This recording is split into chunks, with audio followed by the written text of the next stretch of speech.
Alright, let's go back to the 19th century. The Asante Empire, a powerful West African kingdom, is going through leadership crisis. Kings are rising and falling, execution and exile is becoming a norm, but at the center of it all, a woman named Yaa Kyaa would do anything to secure the throne for her son.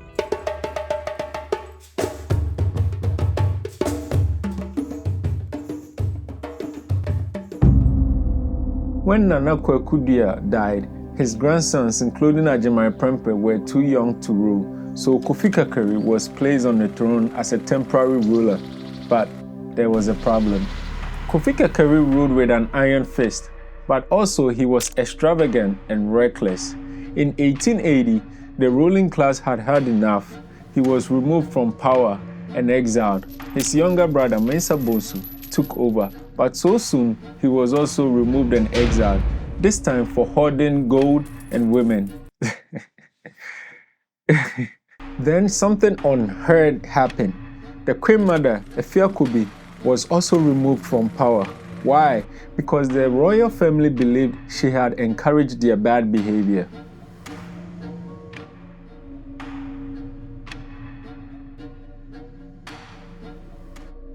So her daughter, Yaa Kyaa, took her place. And Yaa Kyaa had a plan. She knew the rightful successor was her son, Agyeman Kofi, who was finally old enough to rule. But there was a problem.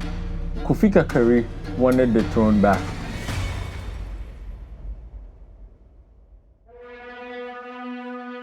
The conflict between Agyeman Kofi and Kofi Kakari is what historians call the War of Promises.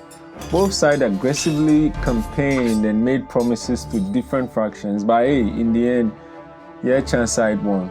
But wait a sec, I forgot to tell you guys this. Kofi Kakari is an uncle to Agyeman Kofi. And Yaa Kyaa, who is Agyeman Kofi's mom, is a sibling of Kofi Kakari. This is a war between family, like close family. Anyways, let's just go on. On April 24, 1884, Agyeman Kofi was crowned Asantehene, taking the title Nana Kwaku Kuma.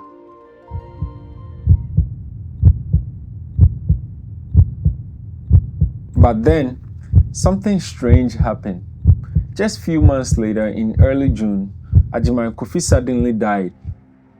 Officially, it was smallpox, but rumors spread fast. Some believe he was poisoned by Kofi Kakari's concubines, specifically a woman called Asantehene. Whether it was true or not true, Yaa Kyaa acted fast. Kofi Kakari was arrested with the concubines and executed. Wow. She killed her own brother. I mean, hey, thinking her own brother killed her son, so drama. Crazy. Now, the problem was choosing the next Asantehene. Yaa Kyaa wanted her son, Agyeman Prempeh, to rule, but there was a problem. He was just 12 years old. The next in line was Kwabena Twitwi, but he lacked political support, so Yaa Kyaa chose his cousin, Kwesi Yisi. But before anything could happen, Kwesi Yisi suddenly died. That left only one option, Agyeman Prempeh. It's crazy though. I think Yaa Kyaa really had a plan. Hey, I'm not saying anything. But not everyone agreed though. Agyeman Prempeh, a wealthy noble person who backed Kofi Kakari back then during the campaign of the War of Promises, challenged Yaa Kyaa's choice. This time, he had another contender called Yaa Kyaa, who was a distant royal. Wait. So here's the twist. Yaa Kyaa, who has been excluded from the royal line. His mom committed a treason, and as a punishment, he was scarred on the neck, meaning he can never be a king. This turned into a political battle. Agyeman Prempeh argued that Yaa Kyaa has killed his own brother, and his son was too young to rule. Yaa Kyaa also fired back, saying Yaa Kyaa was a cursed candidate. The Asante rulers gathered to settle the matter, but the decision was brutal. Agyeman Prempeh with his allies were arrested, tried and executed. Yaa Kyaa was in prison too. Yaa Kyaa. But this didn't end things. Tensions exploded into war. It was a brutal conflict, and in the middle of it, Yaa Kyaa escaped and fled to Kokofu. Finally, on March 26, 1888, Agyeman Prempeh was crowned Asantehene. And Yaa Kyaa wasn't even done. She reimposed the family exclusion, declaring that anyone connected to Yaa Kyaah's family was guilty of a capital offense.